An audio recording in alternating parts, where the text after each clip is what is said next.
अगर तुम्हें जल ना मिले तो कितने दिनों तक जीवित रह पाओगे? दिन छोड़ो, कितने घंटों में परेशान होने लगोगे, ये बताओ। तो फिर एक बात बताओ, तुम अपना खाना पानी खुद लेकर क्यों नहीं जाते?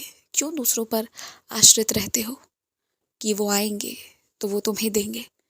क्या तुम अपनी ज़रूरतों को अपने कंधों पर लेकर नहीं चल सकते? हाँ, इतना कमज़ोर है तुम्हारा कंधा? हाँ, बल्कि तुम्हें तो ऐसा होना चाहिए ना कि खाना पकाकर अपने साथ साथ दूसरों के लिए भी ले जाना चाहिए और मिल बांट कर खाना चाहिए। अपनी इस आदत में सुधार करो और अब बाहर का खाना बंद कर दो। वहाँ जब मंदिर में बैठते हो ना, तो तुम मुझे साक्षात देख पाते हो और कुछ लोग मुझ में पत्थर देखते हैं। तो यही फर्क है। सबको उनके भक्ति के अनुसार, उनके विश्वास, उनके श्रद्धा के अनुसार दर्शन मिल रहे हैं। तो कुछ खास दर्शन है ना, जो कुछ खास लम्हे हैं, वो सिर्फ तुम्हारे लिए है। उन्हें तुम कैद करके नहीं रख पाओगे और रखना भी नहीं चाहिए, क्योंकि वो सिर्फ तुम्हारे लिए, तुम्हारी आंखों के लिए, तुम्हारे दर्शन के लिए, तुम्हें खास महसूस करवाने के लिए थे। तो उससे बस खुश रहो और उस बात का प्रमाण किसी को देने की ज़रूरत नहीं है। मैं देता हूँ, अनेक तरह से दर्शन देता हूँ, अनेक बार तुम्हारे आसपास प्रकट होकर दर्शन देता हूँ। यूं ही नहीं, तुम्हें मेरी तस्वीरें कभी जल में, कभी शीशे में, कभी दीवार में कहीं दिख जाती है। देना होता है इसलिए देता हूँ। लेकिन ये बातें तुम्हें सबको नहीं बतानी चाहिए, क्योंकि सभी इसके योग्य नहीं है इस वक्त। एक फैसले पर आ जाओ, एक बार जो सोच लो, बस फिर सोच लो। उसके बाद तुम्हारा मन भी भ्रमित करे ना, तब भी भ्रमण मत करो। अगर तुम इतने पक्के पर आ जाओगे ना कि तुम्हें किसी से बहस नहीं करना, किसी पर गुस्सा नहीं दिखाना, जो जैसे है उसे वैसे छोड़ देना है, तुम्हें बस मुझ में लीन रहना है, तो फिर देख लो, जब लोगों को पता चल जाएगा ना कि तुम्हें फर्क नहीं पड़ रहा,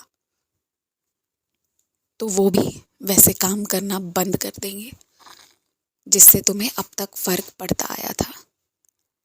बात यहाँ पर ना तुम्हारे सबूरी की परीक्षा की है कि तुम मुंह खोलते हो, जवाब देते हो, या शांत रहकर मेरे हवाले छोड़ देते हो।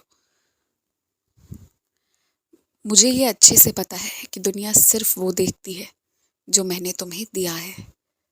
सिर्फ वो देखती है तुम्हारी तरक्की, तुम्हारी गद्दी, तुम्हारे आसपास चकाचौंध की जिंदगी। पर दुनिया वो नहीं देखती जो तुमने झेला है, जो आंसू तुम्हारे आंखों से दुख के प्रभावित होते रहे थे, वो किसी ने नहीं देखा है। यकीन मानो, यदि वो उसे देखे होते ना, तो वो तुम्हारी जीवन से ज्यादा अपने जीवन को ही सराहते, प्यार करते। लेकिन अब बात बस वही है ना कि वो नहीं जानते, नादान है। जिसके पास ज्ञान नहीं है उसे तुम हमेशा माफ करते हो ना। एक छोटा सा बच्चा यदि कुछ कह जाए, कुछ गलत बात भी कह जाए, तो भी उसकी बात पर कोई ध्यान नहीं देता, या फिर उसे डांट कर, समझा बुझा कर छोड़ दिया जाता है। उसकी बातों को दिल से कोई नहीं लगाता। क्यों? क्योंकि वो अज्ञानी है। तो जरूरी नहीं कि अज्ञानी सिर्फ छोटे बच्चे ही हो, कोई भी हो सकता है, किसी भी उम्र का हो सकता है, जिसका जिस विषय पर ज्ञान ना होते हुए भी वो उस पर अगर अपनी बातें रखते जा रहा है और अपने आप को महान समझ रहा है, तो वो निश्चित ही अज्ञानी है।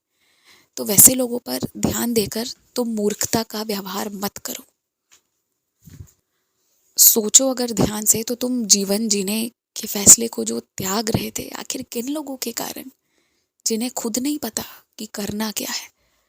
तुम्हारे आसपास आज भी ऐसे लोग हैं जिन्हें आज तक नहीं पता कि उनके जीवन का क्या उद्देश्य था। तुम्हारा उद्देश्य तो कितना खूबसूरत है, मुझे पाना, मेरी सेवा करना। तो तुम अपने जीने के शौक को जारी रखो। और एक बात कहूँ, परीक्षा में ना बैठो, मेरा नाम लेकर बैठो, जितना आता है उतनी बातें ईमानदारी से कहो। तुम्हारी ईमानदारी से तुम्हारी कला से प्रभावित होकर तुम्हें अच्छे परिणाम मिल जाएंगे।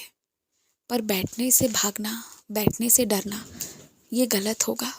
तुम मेरा नाम लेकर जाओ, मुझ पे विश्वास रख कर जाओ। आज तक ना तुम मुझ पे विश्वास रखते हो, पर इस बात पर कि तुम मेरा नाम लेते हो फिर भी सब गड़बड़ हो जाता है। तो तुम्हारा विश्वास तो रहता है पर गलत तरीके से। अब अपने विश्वास में बदलाव लाओ कि मेरा नाम लोगे तो अब सब अच्छा होगा। सही तरीके से मुझ पर विश्वास करो और देखो, तुम बहुत अच्छा करोगे। बहुत खुश रहो, मुस्कुराते रहो, सब बहुत अच्छा हो जाएगा।